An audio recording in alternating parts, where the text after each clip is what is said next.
Boa noite, eu estou aqui com o Felipe Campos. Hoje o Felipe vai falar um pouquinho de ventilação mecânica em potencial doador de órgãos, tá? Se alguém aí não conhece o Felipe, por favor, depois siga ele na página dele, @netfisio, mas acredito que a maioria que vai estar na aula hoje já conhece, porque segue a minha página e a página do Fê, né? Mas, se caso chegar alguém que é novo, que não conhece nem a minha ou nem a do Felipe, depois dá uma passadinha na página dele, ele vai deixar o endereço no finalzinho da aula. Eu vou passar aqui a palavra para ele se apresentar, tá bom? E aí a gente começa a aula. Beleza, Fê? Manda bala aí. Beleza. Boa noite, pessoal. Vamos lá, para a gente começar em cima da hora, para não atrasar todo mundo. Amanhã todo mundo trabalha.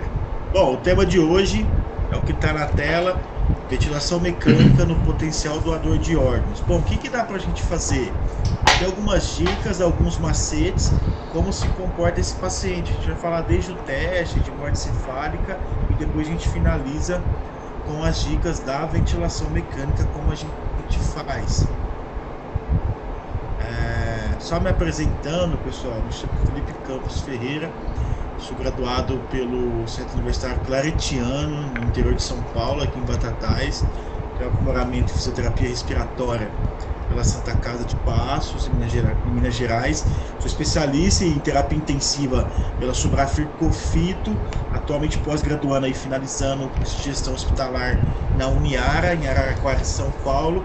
Hoje eu fico como fisioterapeuta coordenador no Hospital Estadual de Bebedouro, interior de São Paulo. Faz parte dentro de um complexo do Hospital de Amor, né, o Hospital de Câncer de Barretos.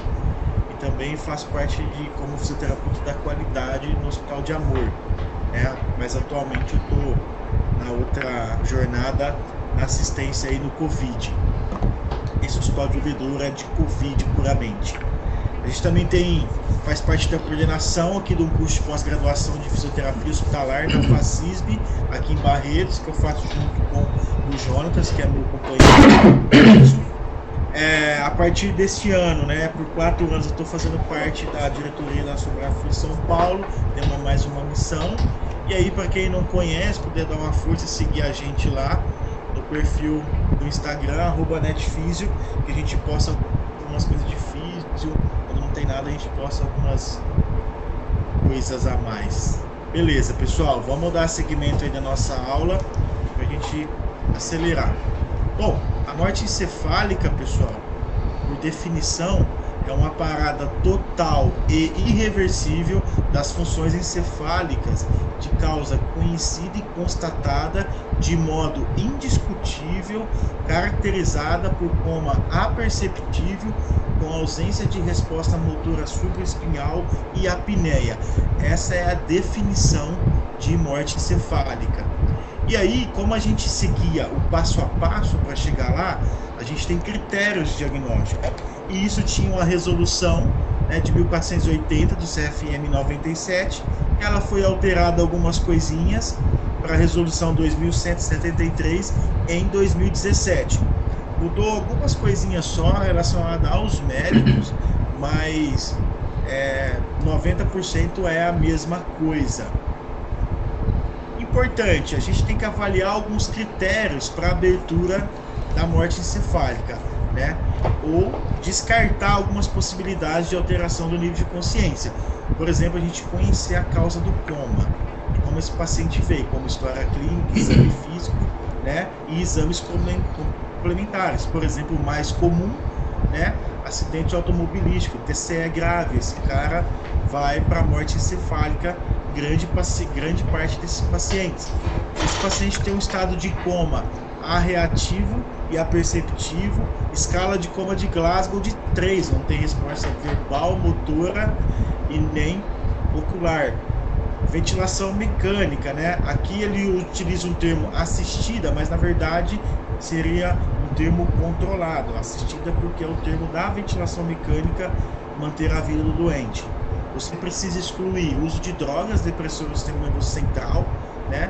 E isso existe uma meia-vida das drogas, né? Como propofol, midazolam, enfim, fentanil, tudo isso você tem que ir descartando para tentar, né, ir com o diagnóstico completo de morte encefálica.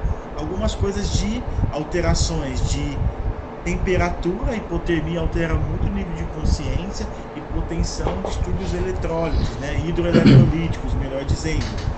E aí o paciente tem que estar pelo menos em tratamento intensivo de 6 horas. E aí você faz essa observação após a lesão. Então ele não precisa esperar 1 dia, 2 dias, 3 dias. Se você descartar, né, algumas causas de alteração do nível de consciência que a gente vai falar, todos esses critérios, ele já estiver em 6 horas dentro da sua terapia intensiva, a equipe pode já abrir o protocolo de morte encefálica desse cara. E o quadro clínico, né, também deve apresentar alguns sinais, né, alguns pré-requisitos, né, uma presença de lesão encefálica de causa conhecida e irreversível, ausência de fatores tratáveis, né, que pode confundir o diagnóstico do seu paciente, se ele está no tratamento e observação no hospital de pelo menos 6 horas, a temperatura corporal acima de 35 graus, que a gente falou que ele não pode estar hipotérmico, e a saturação arterial, né, de pelo menos acima de 90 pela resolução. Essa é a ideia. E aí, pessoal, só lembrando, a hipotermia, né, acima de 34 graus, né, em torno de 34 graus de hipotermia leve, né, de 30 a 34 graus moderada, e abaixo de 30 graus uma hipotermia grave. Por exemplo, a hipotermia grave leva o paciente a coma, bradicardia, apneia, alteração do eletroencefalograma e arritmias graves. Então, é importante esse descarte da hipotermia. O que ela traz também? Redução da contratilidade miocárdica, hipotensão arterial, arritmias cardíacas, disfunções orgânicas, acidose, coagulopatia e parada cardíaca. Então, o paciente que está entrando em morte encefálica, o principal sinal, vamos dizer assim, que a gente tem que corrigir e tentar excluir é a hipotermia desses doentes. Importante descartar algumas drogas, né, depressoras do sistema nervoso central. Por exemplo, né, a meia-vida. Se você pegar o midazolam, a meia-vida, né, de 1,7 a 2,6 horas. Olha o diazepam. No Brasil, o diazepam e lorazepam não tem como a gente utilizar de forma contínua, mas em outros países tem essa possibilidade. Morfina, fentanil, propofol, enfim, várias horas aí que a gente precisa esperar para metabolizar.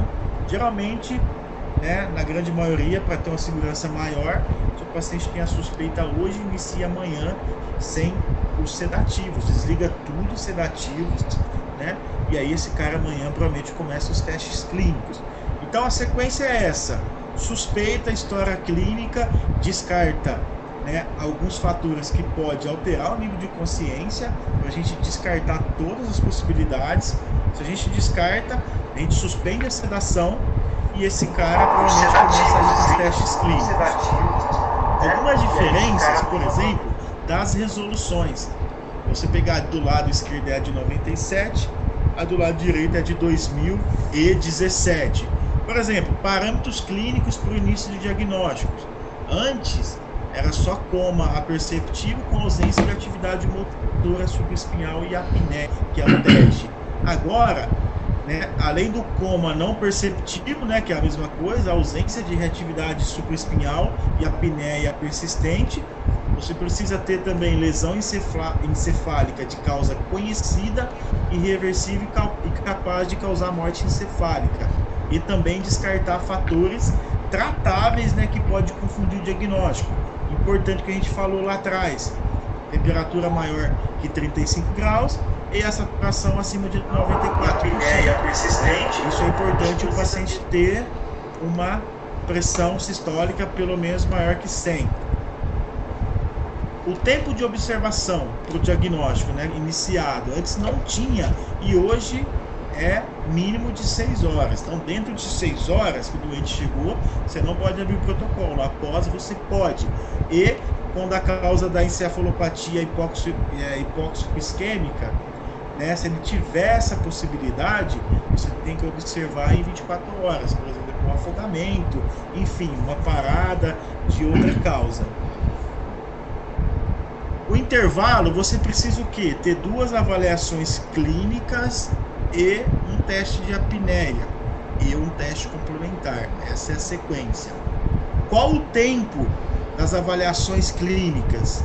Né? Se o paciente tem acima de 2 anos, em 2097, você tinha que esperar 6 horas para fazer os 2 testes clínicos. Agora não, é 1 hora só de diferença dos 2 testes clínicos, que a gente vai mostrar os reflexos que ele avalia. O teste de apneia é um só e o exame complementar também é um só. E a confirmação da morte encefálica? Antes, você tinha exames clínicos realizados por médicos diferentes, são 2 testes clínicos e por médicos diferentes, e exames complementares, né, o que eles mais gostam é o Doppler transcraniano, e em tempos variados, que era de 6 horas.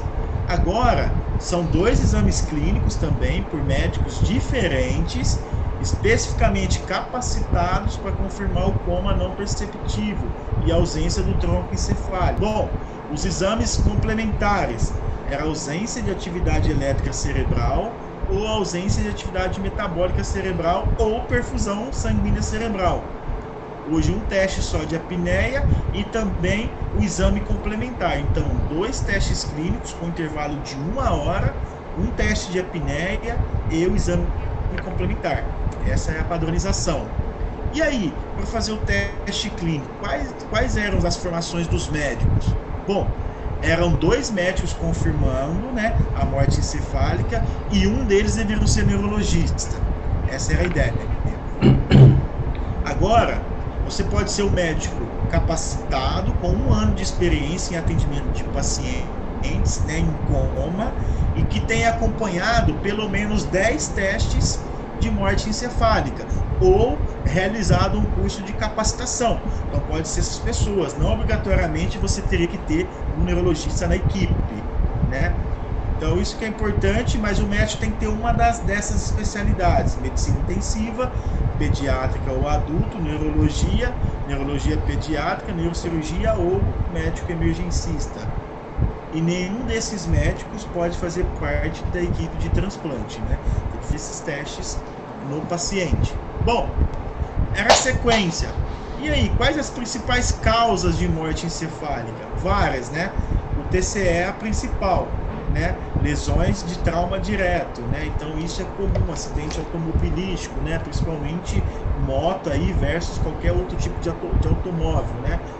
Edema cerebral, isso pode causar, né, uma isquemia gigantesca, né, e vem disso um edema cerebral, aquela imagem que a gente fala, imagem de, parece um patê na tomografia, né, algum tipo de parada cardiorrespiratória de várias etiologias. AVC pode causar, viu, pessoal, AVC hemorrágico ou até o isquêmico muito grande, que vai gerar o próprio edema. Tumores cerebrais também é a forma de causas de morte encefálica, né? Principalmente que desenvolve metástase, algum motivo, né, que eles descrevem como falta de oxigênio, mas é uma hipóxia importante e a parada foi por esse motivo, e também overdose de drogas ou medicamentos. São as principais causas aí de morte encefálica. E os testes clínicos, quais são?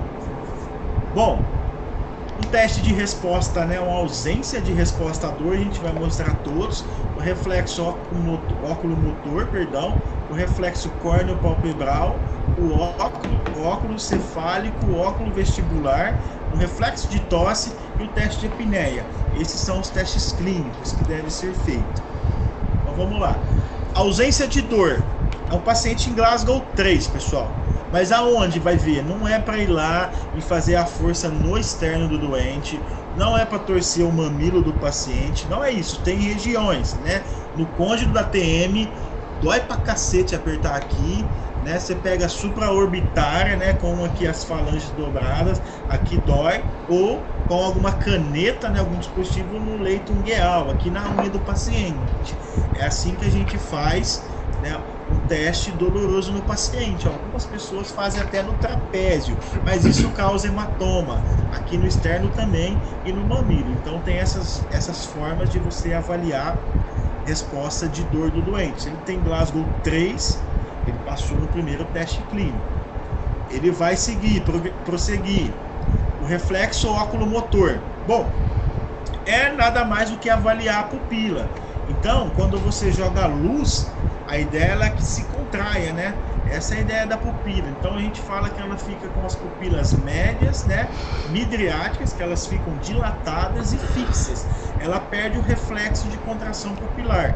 Então, é mais um teste. Ele passou, você progride. Isso tudo tem um protocolo de cada hospital. Tem a CIDOT, né? Que é o Centro Interno de Protocolos de Morte Encefálica. O próximo reflexo é o córneo palpebral. Na verdade, você faz o estímulo praticamente na córnea do doente. Aqui, para ilustrar um lápis, mas o que os médicos fazem é passar uma gaze, né, na córnea do doente. E você tem que pelo menos piscar, né, fechar a pálpebra, que é como ele reconhece. Também não teve reflexo, ele passa. Lembrando que qualquer teste desse, em qualquer momento, se ele tiver o reflexo presente, acabou aí, parou o teste, não prossegue mais. O teste de NE é negativo. Outro reflexo, óculos cefálico. Na verdade é que a gente fala os olhos de boneca, né? Você fica com essa posição atrás da cabeça do doente com os olhos abertos. E aí segurando com o dedo. E você gira para um lado, depois para o outro. Né? Os olhos ficam fixos, né? E dançando para onde você gira a cabeça, que são os olhos de boneca. Normalmente, quando você faz isso em outra pessoa, o olho fica olhando para cima, né? Então, se ele tem esse olho fixo acompanhando, a gente chama de olhos de boneca. Isso é outro reflexo. Mais um, esse eu acho que é um dos mais agressivos, que é o reflexo óculo-vestibular. E, na verdade, em torno de 50, né, ml de soro fisiológico gelado, que é injetado na orelha do doente, né, aqui no ouvido dele. E a ideia é o quê? Quando for positivo, ele teve esse reflexo presente, o olho desloca para o lado que você está injetando. Então você faz de um lado, depois você vai lá, dá um intervalo de 5 minutos, faz do outro. Então, se ele virar o olho para o lado que está injetando, é positivo o teste. Aí você tem que parar, acabou o protocolo. Se ele não tiver a reação, você passa para o próximo, que é o reflexo da tosse. Nada mais é do que quando a gente ou a enfermagem for aspirar o doente, se ele não tosse. Por quê? A tosse, toda vez que você encosta a sonda lá na carina, praticamente o doente vai tossir.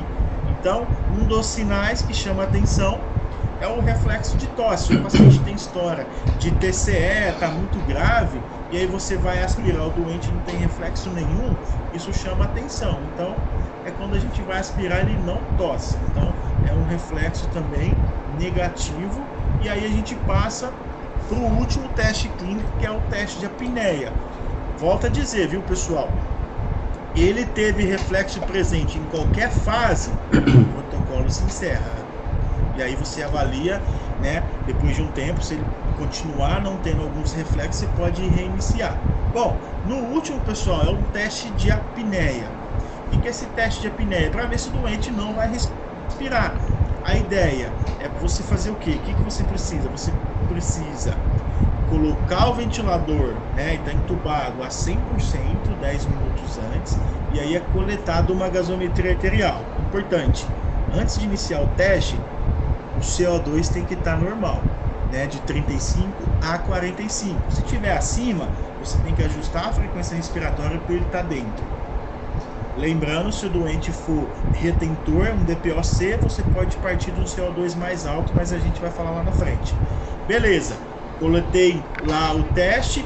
Algumas, o CFM traz que você precisa, por exemplo, ter uma PO2 antes de 200, né?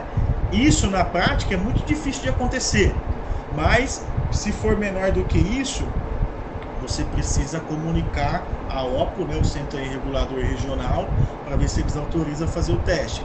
Então, 100% 10 minutos antes, coleta a gasometria, e aí você faz o quê? Você desconecta o paciente do ventilador e introduz uma sonda, né, uma sonda traqueal conectada no oxigênio. Em torno ali de 4 a 10 litros, você pode oscilar, né? Aqui está em 6, mas em torno de 4 a 10. E aí você deixa o cara por 10 minutos em apneia. E aí você precisa fazer o quê? Ficar olhando assim, insistentemente no tórax, né? Durante os 10 minutos. Se o doente apresentar alguma incursão respiratória, ele tem um teste negativo de apneia e o protocolo se encerra. Se ele ficar em apneia os 10 minutos, antes de voltar para o ventilador, coleta uma nova gasometria, e aí sim, se o CO2 estiver maior que 55 e ele não respirou, o teste é positivo. Por quê? Porque acima, né, de 55 milímetros de mercúrio de CO2, isso já é suficiente para gerar um estímulo respiratório, né, do centro respiratório. E o doente, ele vai gaspar na ventilação, né, fora da ventilação, perdão. Então, o passo a passo está aqui. Então, ainda existe como fazer a forma correta, porque essas leis são relacionadas a cada país, né? O CFM coloca de uma forma, os Estados Unidos, a Inglaterra, cada um faz de um jeito. A ideia é o quê? É avaliar a ausência, né, do controle da função do centro respiratório. Por quê? Pelo estímulo do CO2. O teste da respiração, então você faz um aumento rápido, né, de 55 a 60 de CO2, lembrando que cada minuto de apneia você pode oscilar de 2 a 4 milímetros de mercúrio de CO2, você pode reter de 2 a 4, por isso que fica em 10 minutos, porque você pode variar de 20 a 40. Se você sair do mínimo, que é 35, você atinge em 10 minutos pelo menos 55, essa é a ideia. E o teste positivo é quando não tem movimento respiratório. Vou fazendo passo a passo aqui do que eu falei. Para realizar o teste, importante, monitorização respiratória, oximetria, tudo. Importante, pressão arterial invasiva. Por quê? Porque você tem uma análise mais fidedigna. Se tiver também, né, aquele orienta um catéter venoso central, se precisar infundir droga, se o doente começar a ficar hipotenso. Lembrando, no meio do teste, se o doente ficou mega hipotenso, ou ele tem uma queda de saturação grave, o teste tem que ser interrompido e você volta o doente para o ventilador. Então foi interrompido por alguma instabilidade hemodinâmica ou respiratória, e aí depois, futuramente, você repete o teste. Como a gente falou, pré-oxigenação, com FI a 100%, importante você buscar um CO2 de 35 a 45. E o volume, né, minuto, mesma coisa com o CO2 normal. E aí a gente coleta a gasometria antes do teste com o CO2 normal, e aí depois de 10 minutos em apneia, repete a gasometria antes de voltar para o ventilador. Vamos lá, aqui foi mais ou menos o que eu falei, né? E aí, a ideia é porque 10 minutos foi o que a gente falou, que em indivíduos normais, né, a cada 1 minuto de apneia você tem um aumento de 2 a 4 milímetros de mercúrio de CO2. Isso já é suficiente para alcançar de 35 a 55 ou a mais, tá bom? Interrupção do teste, o paciente respirou, parou o teste, uma só, parou o teste. O paciente tiver uma hipotensão, parou o teste, queda de saturação por 30 segundos, parou o teste, e a arritmia grave, parou o teste. Como eu falei, a gaso deve ser coletada antes de voltar à conexão do ventilador. Importante, aqui também é uma opção, se você ficar difícil de olhar no tórax e de perceber a incursão, se tiver disponível na impedância elétrica, e aí no teste de apneia não vai ter movimentação, e se você ver lá o azul movimentar na tela, é uma forma de você checar que o doente respirou. As complicações que pode causar do teste de apneia: pneumotórax, pneumodiastine, uma hipoxemia refratária e até um colapso, né, perdão, aqui é um colapso cardiovascular. Isso por aquela infusão contínua, né, do oxigênio. Uma outra opção do teste de apneia, pessoal, você pode fazer em CPAP, né? Principalmente no paciente de COVID, né? Se for fazer teste de morte encefálica. O doente não vai ser doador, não vai ser elegível, mas você precisa confirmar a morte cefálica do doente. Então você coloca o quê? CPAP, você coloca lá a pressão de suporte, zero a pressão de suporte, deixa só a PIP. Qual PIP? Do modo anterior, do modo controlado.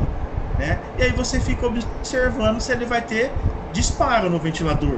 Importante, né? Você tem que ter uma atenção especial para descartar, por exemplo, vazamento, alto disparo, oscilações cardíacas, tudo isso você precisa ficar atento para não te confundir, tá bom?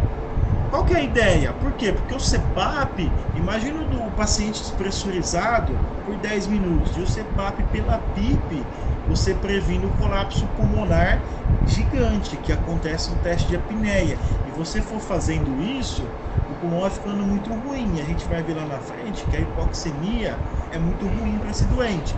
Então o CPAP tem essa possibilidade de você não ter um colapso. E aí o teste é comprovado, tem segurança, isso tem vários trabalhos que você pode utilizar sem problema, tá bom? E importante, né? Geralmente o seu doente, depois do teste de apneia, entra uma hipoxemia muito grande, porque ele colapsa o pulmão. E aí, como você pode fazer manobras de recrutamento alveolar para melhorar a oxigenação desse doente, o CPAP provavelmente você não vai precisar disso. Por quê? Porque ele está sendo pressurizado. Essa é a ideia, né? E ainda assim, precisa pegar mais esse tipo de teste. Bom, passou nos testes clínicos, passou no teste de apneia, que é um só. O teste clínico, aqueles testes faz 2 vezes, com intervalo de 1 hora, com médicos diferentes. O teste de apneia é um só, e aí ele vai para o teste, para o exame complementar. Geralmente, é um regional, né, de captação de órgãos que vem fazer esse exame, a não ser que tenha alguém do hospital, né, dentro da equipe, para ele fazer o exame complementar, né? Então, você pode fazer, por exemplo, eletroencefalograma. O grande problema é que o eletroencefalograma, dentro das UTIs, com um monte de aparelho, o resultado dele fica muito inconclusivo por várias interferências no eletroencefalo.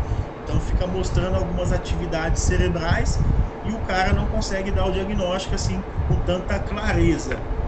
Você pode fazer angiografia cerebral, por exemplo, aqui tem fluxo de ramificação, e aqui você não vê nada. Ou você pode fazer o que é mais habitual, o Doppler transcraniano, né? Aqui com fluxo, né? Todo mundo que viu fazer um Doppler, e aqui sem fluxo. Então é importante, geralmente é o Doppler o teste mais utilizado. Aí, pessoal, fez o Doppler, não tem fluxo, o atestado de óbito do paciente é nesse momento. Se ele for doar órgão daqui 4 dias ou não doar, né, a família não quer, não era vontade dele desligar o aparelho daqui 1 semana, o atestado de óbito é feito no momento do Doppler, quando não tem fluxo. Esse é o horário do óbito do seu paciente. Então, a hora do último exame é igual à hora do óbito. Pela lei, essa é a hora que o doente faleceu. E aí ele vai ficar lá sendo conduzido para ver se vai ser um possível doador, tá? Então tem que fazer todo esse protocolo. Importante, pessoal, ele pode ter algumas movimentações, vamos dizer assim, alguns achados clínicos, né, que não exclui o diagnóstico de ME. Por exemplo, movimentos involuntários, como os reflexos espiais. Algum deles, sinais de Lázaro, que tem um vídeo mostrando para você. Isso assusta, é assustador esse sinal. Você tem reflexos tendíneos, né, abdominais, enfim, sinal de Babinski, várias coisas, né? Ereção peniana, arrepio, né? Então, várias coisas, até contrações faciais como caretas, né? E isso não quer dizer que ele tem alguma reação. Já percebeu? Eu já cheguei a ver família, né? O paciente está lá com o diagnóstico de morte cefálica e falar que ele mexeu, né? Não, ele está vivo. Isso é muito gera um estresse gigantesco para a família, que cria mais uma esperança. Então é importante também a equipe estar ciente, né, e explicar isso.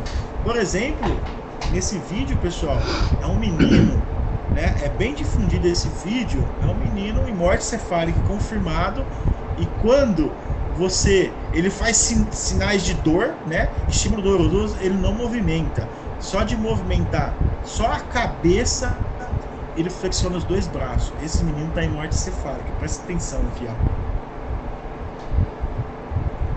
Movimentando a cabeça, ele faz isso. Para algum desconhecido, você vai falar que esse cara não está em morte cefálica de forma alguma. Ele dobrou. E aí ele vai fazer aqui, ó, estímulo doloroso no externo, e ele não vai ter nenhum tipo de reação.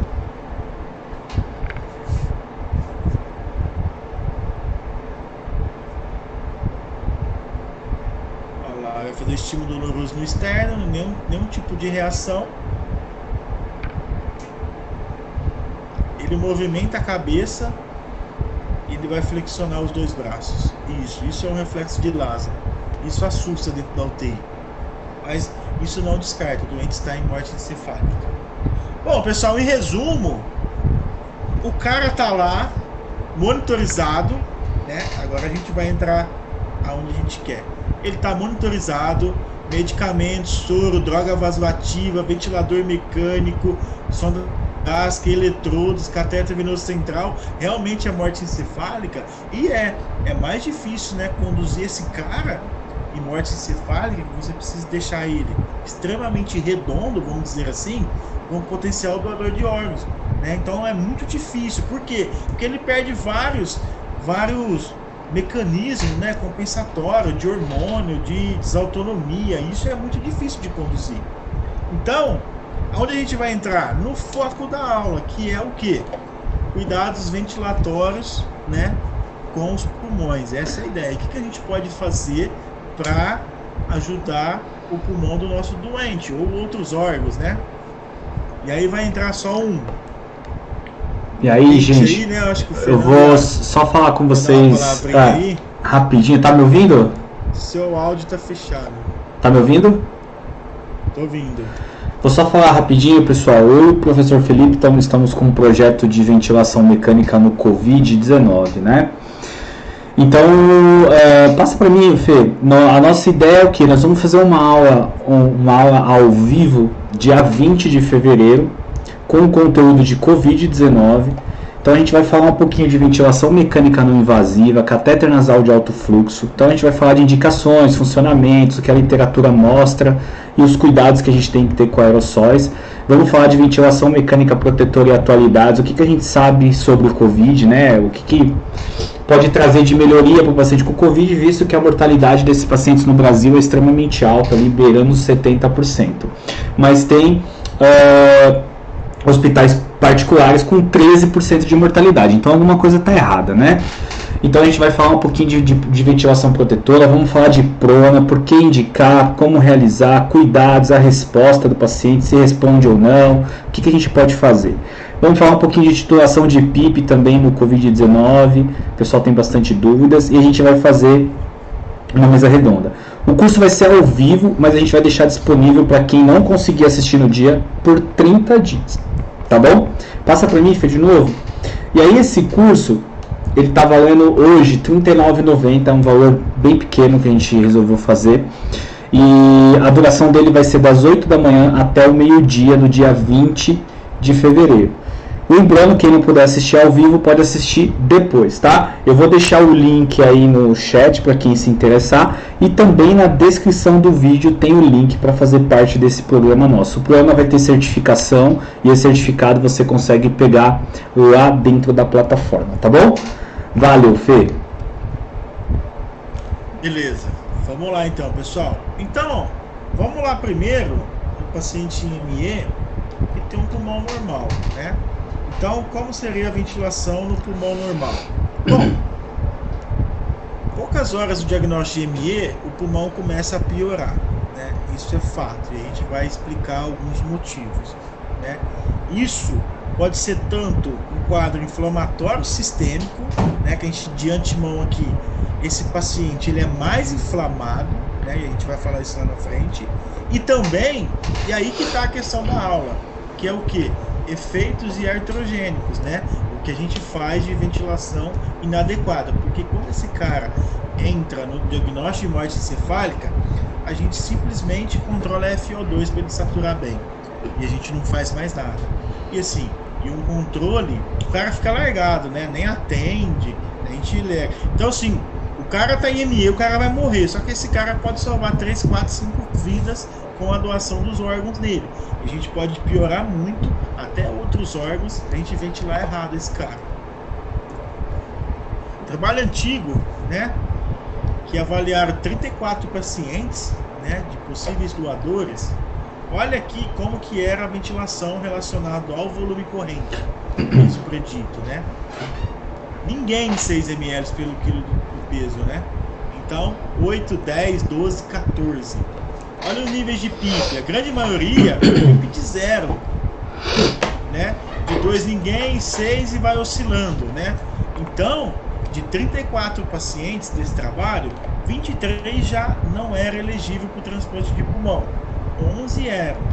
Né? Então, desses 11, 45% ficaram inelegíveis. Para você transplantar o pulmão, tem que ter uma PF maior que 300. Só que, após, o que foi comprovado nos prontuários? Após o diagnóstico de ME, não foi feito mais nenhuma conduta relacionada a VM. Ninguém mexeu nenhum parâmetro. E nada mais é do que a nossa realidade. Confirmou em ME, né?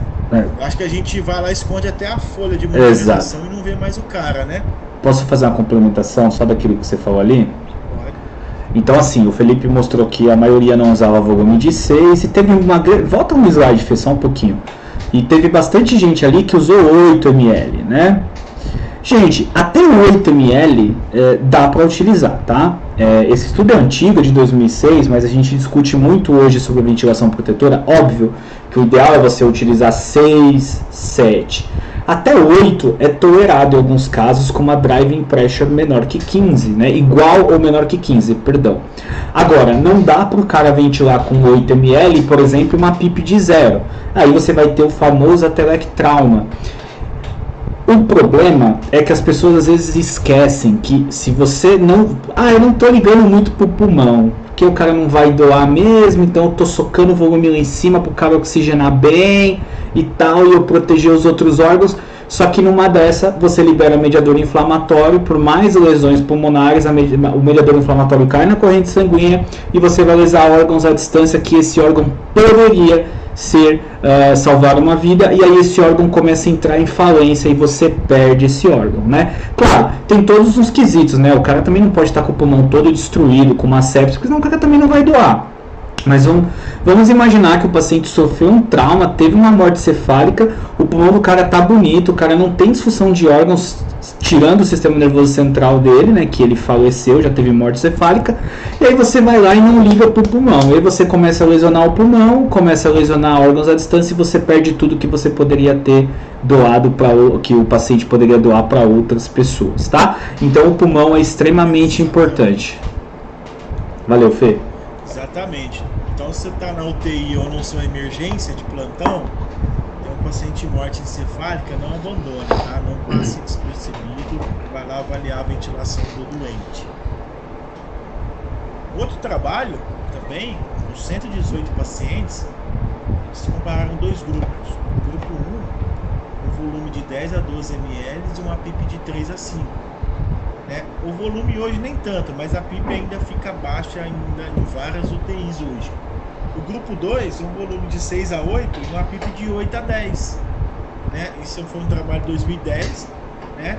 O que ele viu? O grupo 2 aumentou o número de pulmões elegíveis e retirados em comparação a uma estratégia convencional, que era o grupo 1. Então a sacada aqui, além do volume mais baixo, que é bom para todo mundo, é o detalhe da PIP mais alta. É aqui que é um pouquinho da sacada desses doentes, né?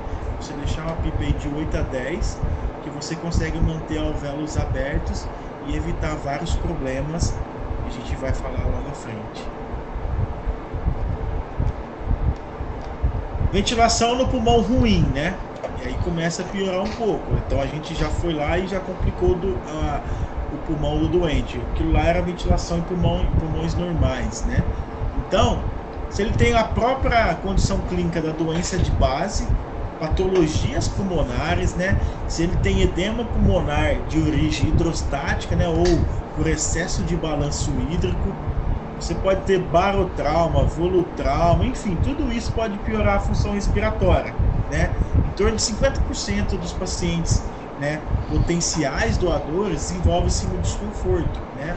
E aí a gente sabe que a síndrome de desconforto traz uma hipoxemia gigantesca, e aí ocorre o que com a SARA? Disfunções de múltiplos órgãos. É aí que a gente tem que atuar. Todo mundo sabe, trabalho antigo aqui, famoso do Ranieri, né? Vendo que ventilação inadequada, volume alto, a gente libera mediadores inflamatórios. E foi o que o Fernando falou, né? Mediadores inflamatórios, né? O grande sacada interleucina 6, e aí transloca para a corrente sanguínea e disfunção de múltiplos órgãos. A gente piora outros órgãos, né? Por ventilação inadequada, além do pulmão. É isso que a gente não pode esquecer, tá, pessoal? Não se esqueçam disso. Vou falar só uma outra observação. E quando a gente usa volumes muito altos, né? Alguém já deve ter visto aquela foto bonita do microscópio de um capilar com lesão e saindo uma bola assim de dentro, que na verdade está saindo um leucócito. Eu acho que era um leucócito, se não me engano. De fato, se eu ventilo meu paciente com volumes altos, PIPs mais baixas, gerando atelectrauma, eu gero cisalhamento no meu capilar. E além dos processos inflamatórios mediados pelas interleucinas, eu posso fazer um deslocamento bacteriano. Então, imagina um pulmãozinho com uma bactéria e eu faço esse cisalhamento no capilar, essa bactéria sai do pulmão para o capilar e aí eu lasco tudo que eu tinha para ganhar. E vice-versa, às vezes o paciente estava ali com o início de uma infecção, eu fiz o cisalhamento, caiu no pulmão, o cara desenvolveu uma SARA. Então é importante isso. Valeu, Fê. Exatamente. Lembrando de novo que o paciente de morte encefálica não vai sobreviver, mas com ele pode salvar muitas vidas. E aí, pessoal, começou tudo isso que o Fernando falou, e ele vai desenvolver o quê? A famosa SARA, né? Essa é a imagem clássica, né? Aqui, presença de colapso, e o cara desenvolve SARA por um monte de erros da gente. E aí, o que a gente pode fazer? Ele precisa oxigenar. Por quê? Se você oxigena melhor o pulmão, você tem melhor troca, você oxigena os órgãos também. Isso é importante. Eu vou falar o cérebro porque já está em morte encefálica. E aí você pode utilizar, né, por exemplo, manobra de recrutamento alveolar, né? E você não vai pronar esse cara, mas você pode fazer uma manobra de recrutamento, aí você escolhe o método mais confiável aí que você tem no seu hospital, que a sua equipe tem mais mão, né? Então é importante porque você vai melhorar o colapso pulmonar. Essa é a ideia, tá? Nada relacionado ao estudo ART, que aumenta a mortalidade, aqui é um pouco diferente, né? Você precisa melhorar a oxigenação temporária, aqui a gente não pensa em longo prazo, para você não perder outros órgãos. Então essa é um pouco mais, né, da situação. Então, como tem vários tipos, eu só trouxe o mais tradicional aqui, né? Eu acho que esse aqui todo mundo conhece. Você sai da PIP de 10, vai aumentando de 5 em 5, e aí de 25 você pode dar um salto de 35 a 45, depois você volta aí para volume controlado, né, em 25 e vai vendo, antes era a PIP complacência, hoje a gente sabe a PIP drive pressure, né, essa é a ideia. Bom, a ideia não é falar do recrutamento, mas é uma possibilidade nesses pacientes, é importante oxigenar legal esse doente. E aí, pessoal, além da ventilação, que aí é a nossa sacada, volume em torno de 6 ml, né?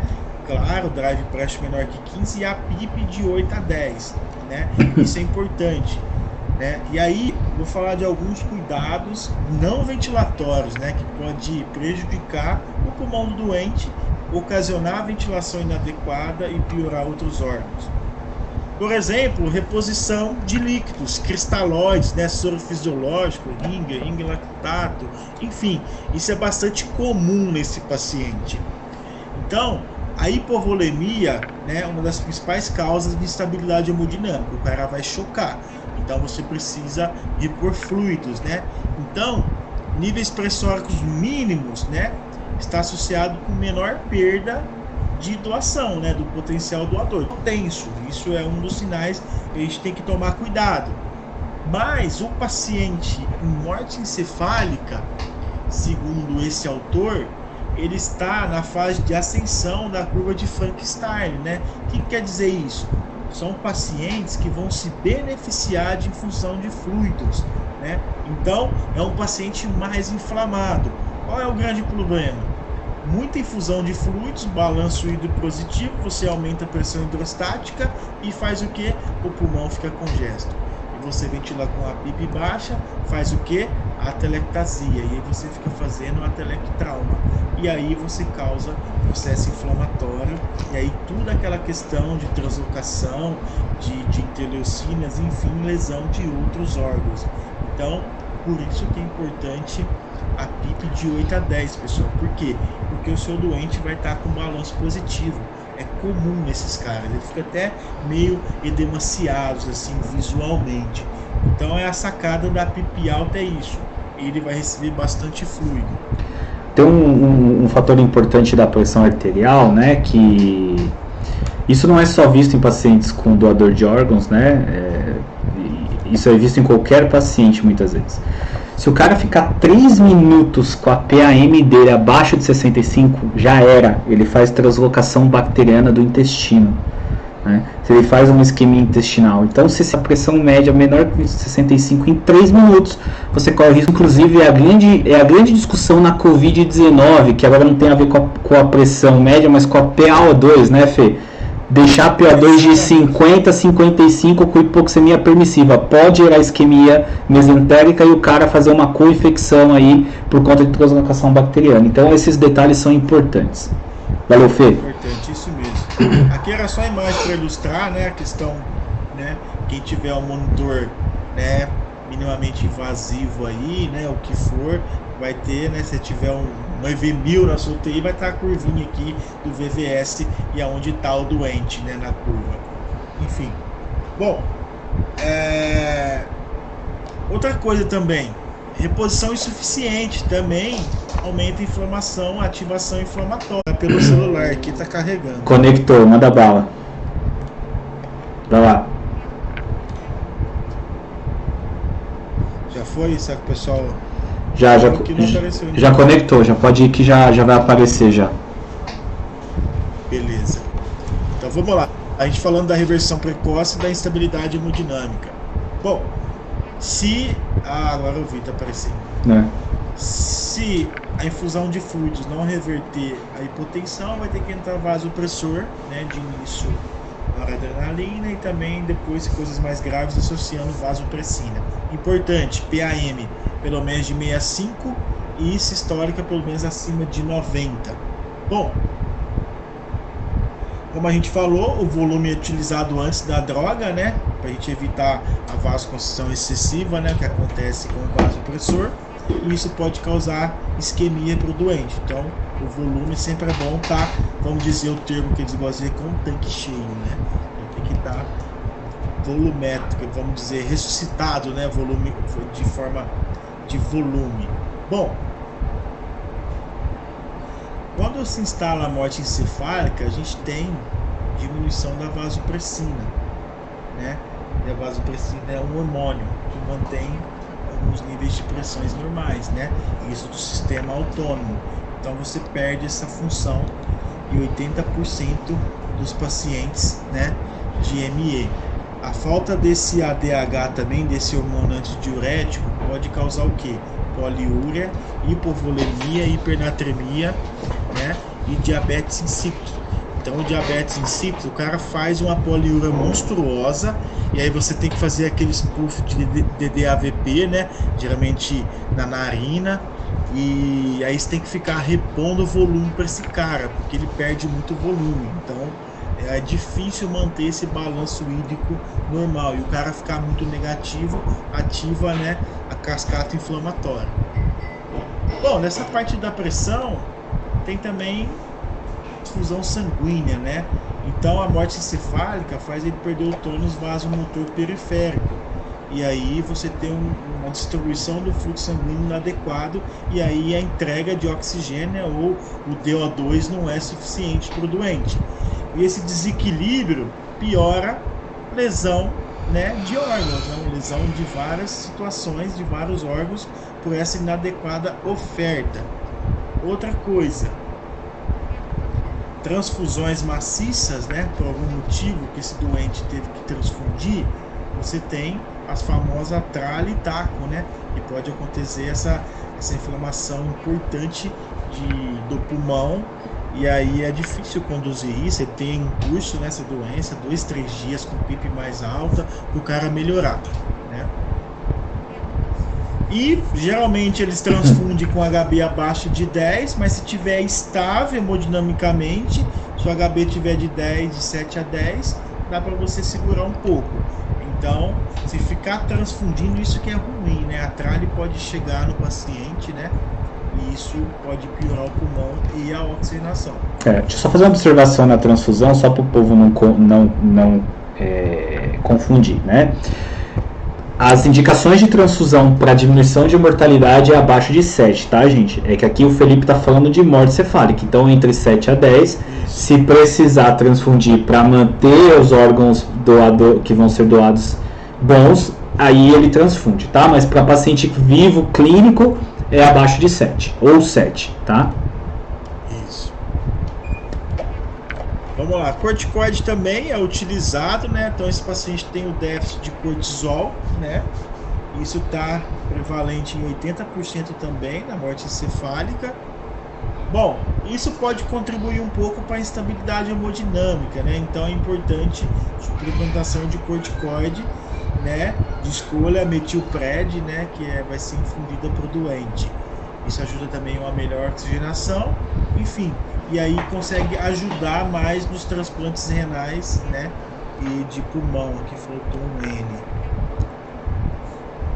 Bom, o paciente oncológico pode doar, né? Só pode se for um tumor primitivo de sistema nervoso central ou carcinoma basocelular ou carcinoma in situ do útero. Os únicos, né? Quem não pode? Qualquer tumor maligno, o paciente não é doador de órgãos. O HIV pode doar? Antes não podia, né? E hoje é normal, hoje já tem vários relatos de casos. O HIV pode doar para o HIV, né? Então, hoje tem várias questões de drogas, né? Imunossupressoras que você toma também pelo transplante, o HIV pode se beneficiar. Então, posso fazer? Pode fazer com alguns critérios, né? Então, isso não é mito mais. Isso. Só um detalhe do HIV, gente, que agora, né, tem o PEP e o PrEP, né? Vocês já ouviram falar que é a terapia lá pré-exposição, enfim. Mas pacientes que têm HIV positivo têm inúmeras hoje opções terapêuticas para que isso melhore, inclusive até para a mãe ter uma gestação, né? E o filho nascer sem o HIV. Então a medicina avança muito. Bom, vai finalizando a velocidade da captação, né? Qual que é o processo? Bom, a gente sabe que a morte encefálica tem essa condição pró-inflamatória, né? Então tem esse aumento de até 120 vezes, né? A produção de interleucina 6. Então imagina o estrago que é para esse doente. Isso vai aumentando com o tempo, né? Isso gera instabilidade clínica e dificulta o quê? Manter o doente vivo, né? Os órgãos vivos para ser um potencial doador. Bom, isso também, se o doente for transplantado, isso pode sobreviver, pode comprometer a sobrevida dele nos 6 meses, né? Então a qualidade do órgão também é ruim. Bom, medidas é o que? Tem que ser rápida, agressiva e coordenada. Toda essa questão. Então a gente sabe que tem todo o contato, né? Mesmo o paciente que está doando, que está entrando no centro cirúrgico, ao mesmo tempo o outro já está entrando para receber o órgão. Tem toda essa questão de logística, de transporte, e aí a aeronave, né? Eu acho que é pouca coisa que vai via terrestre. Quem que retira o órgão no hospital? É a equipe que vem, né? Não é ninguém do hospital, do corpo clínico, é essa equipe de transplante, né? E aí tem a questão de temperatura. Eu não coloquei todos esses detalhes aqui para não ficar muito extenso. Bom, o tempo adequado é o que? De 12 a 24 horas.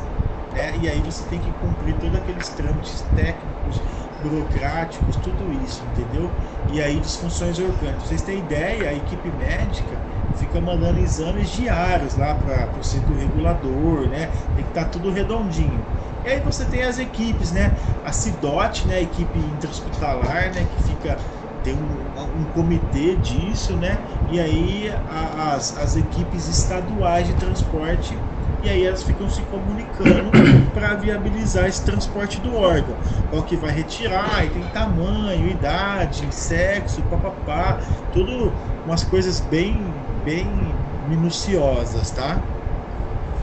Bom, só para lembrar aí, né, para a gente finalizar, do dia 20 de fevereiro, né, o nosso curso, nosso Meet aí de VM Covid. O professor Fernando falou todos os temas do curso aí durante a aula, né, aqueles 5 itens. E lembrar que a gente vai fazer uma coisa diferente, né, de outros cursos. Né, a gente vai abrir, né, para discussões, para perguntas, e a gente vai tentar fazer como se fosse uma mesa redonda, né, com vocês participando. Essa é a ideia, né, dessa discussão, né? Talvez o nome melhor seria, né, uma discussão, né, um bate-papo, né, mais ou menos por aí. Eu vou deixar o link aqui, e quem quiser depois, no finalzinho da aula, tá lá na descrição. Eu vou deixar essa aula disponível para vocês. Vou ver se eu consigo editar a parte da trava aqui, se dá para tirar, se ficou muito tempo, e compartilha aí com os amigos de vocês para todo mundo vir assistir essa aula, tá bom? Fê, valeu, cara, obrigado por mais essa noite mesmo aí. E é isso aí, cara. Depois, se alguém tem alguma dúvida, vou perguntar aqui, a gente responde umas 2 perguntinhas e a gente encerra. Mas é isso aí, cara. Obrigado pela disponibilidade, cara. Alguém tem alguma pergunta? Você tá com o chat aberto aí? Eu tô aqui do lado. Tá.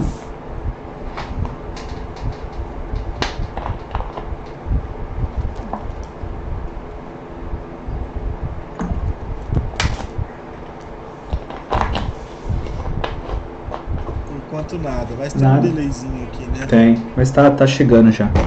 Mas também, se não tiver, não tem problema. A gente vai deixar a aula disponível. E quem quiser pode procurar o Felipe lá no Instagram, no @netfisio. Ele também tem o canal do YouTube dele, tá? Ele tem a página do Face, mas acho que você usa mais o Instagram, né, Fê? Uso mais o Instagram. E o Telegram do Felipe, onde você recebe alguns artigos com uma certa frequência. Sempre que sair alguma novidade, o professor está postando lá. Bom, Fê, vamos encerrar então? Vamos. Valeu, cara. Obrigado. Só responde essa aí antes de encerrar. Olha, a gente coleta a gasometria sim, tá? Porque a gente tem que estar acompanhando a oxigenação, né? E principalmente a gasometria antes do teste de apneia e depois. Mas a gente coleta a gasometria nem que for diária, porque a relação é importante para a doação de alguns órgãos. Então a gente tem que ter esses dados registrados. Tem uma aqui que, tirando o teste de apneia, os outros testes devem ser realizados naquela mesma sequência, né? Todos os testes têm que ser realizados, Thalita. E aí fica... Teste clínico, os testes clínicos pode ser a sequência lá, né?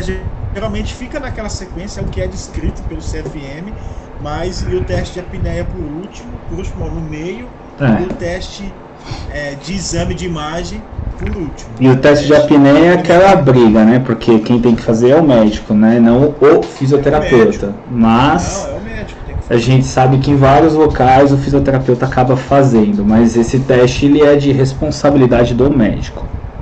Do médico. É isso.